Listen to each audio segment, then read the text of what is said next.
E3. Chapter 1. A 50-cent lesson in persistence. Shortly after Mr. Darby received his degree from the University of Hard Knocks, and had decided to profit by his experience in the gold mining business, he had the good fortune to be present on an occasion that proved to him that no does not necessarily mean no. One afternoon he was helping his uncle grind wheat in an old-fashioned mill. The uncle operated a large farm on which a number of colored sharecrop farmers lived. Quietly, the door was opened, and a small colored child, the daughter of a tenant, walked in and took her place near the door. The uncle looked up, saw the child, and barked at her roughly, "What do you want?" Meekly, the child replied, "My mammy say send her 50 cents. "I'll not do it," the uncle retorted, "now you run on home." "Yas, sir," the child replied. But she did not move. The uncle went ahead with his work, so busily engaged that he did not pay enough attention to the child to observe that she did not leave. When he looked up and saw her still standing there, he yelled at her, "I told you to go on home. Now go, or I'll take a switch to you." The little girl said, "Yas, sir," but she did not budge an inch. The uncle dropped a sack of grain he was about to pour into the mill hopper, picked up a barrel stave, and started toward the child with an expression on his face that indicated trouble. Darby held his breath. He was certain he was about to witness a murder. He knew his uncle had a fierce temper. He knew that colored children were not supposed to defy white people in that part of the country. When the uncle reached the spot where the child was standing, she quickly stepped forward one step, looked up into his eyes, and screamed at the top of her shrill voice, "My mammy's got to have that 50 cents. The uncle stopped, looked at her for a minute, then slowly laid the barrel stave on the floor, put his hand in his pocket, took out $50, and gave it to her. The child took the money and slowly backed toward the door, never taking her eyes off the man whom she had just conquered.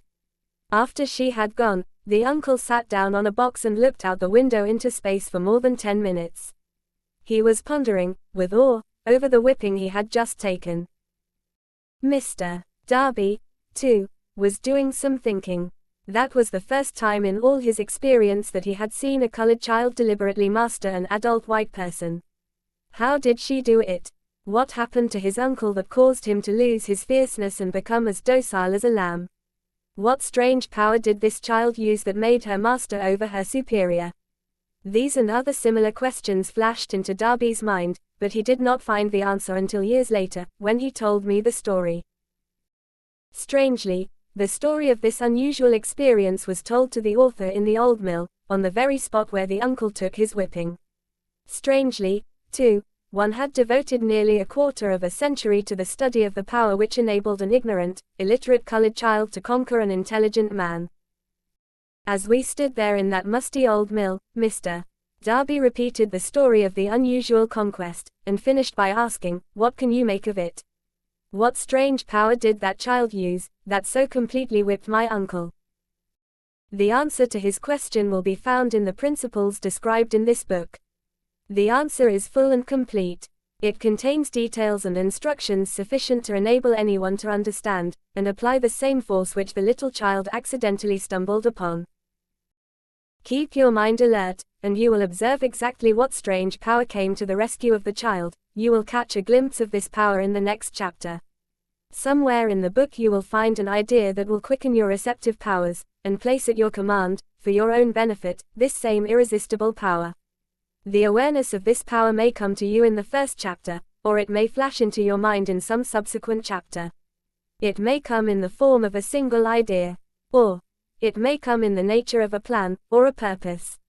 Again, it may cause you to go back into your past experiences of failure or defeat, and bring to the surface some lesson by which you can regain all that you lost through defeat. After I had described to Mr. Darby the power unwittingly used by the little colored child, he quickly retraced his 30 years of experience as a life insurance salesman, and frankly acknowledged that his success in that field was due, in no small degree, to the lesson he had learned from the child. Mr. Darby pointed out, every time a prospect tried to bow me out, without buying, I saw the child standing there in the old mill, her big eyes glaring in defiance, and I said to myself, I've got to make this sale. The better portion of all sales I have made, were made after people had said, "No." He recalled, too, his mistake in having stopped only 3 feet from gold, but, he said, that experience was a blessing in disguise.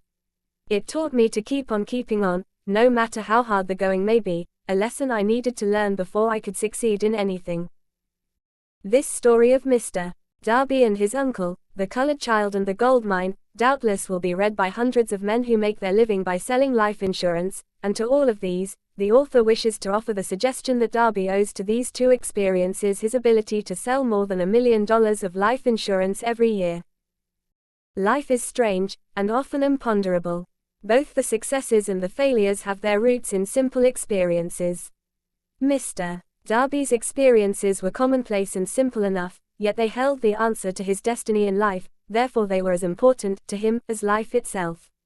He profited by these 2 dramatic experiences, because he analyzed them, and found the lesson they taught. But what of the man who has neither the time, nor the inclination to study failure in search of knowledge that may lead to success? Where, and how is he to learn the art of converting defeat into stepping stones to opportunity? In answer to these questions, this book was written. The answer called for a description of 13 principles, but remember, as you read, the answer you may be seeking, to the questions which have caused you to ponder over the strangeness of life, may be found in your own mind. Chapter 1. E4. Will be continued.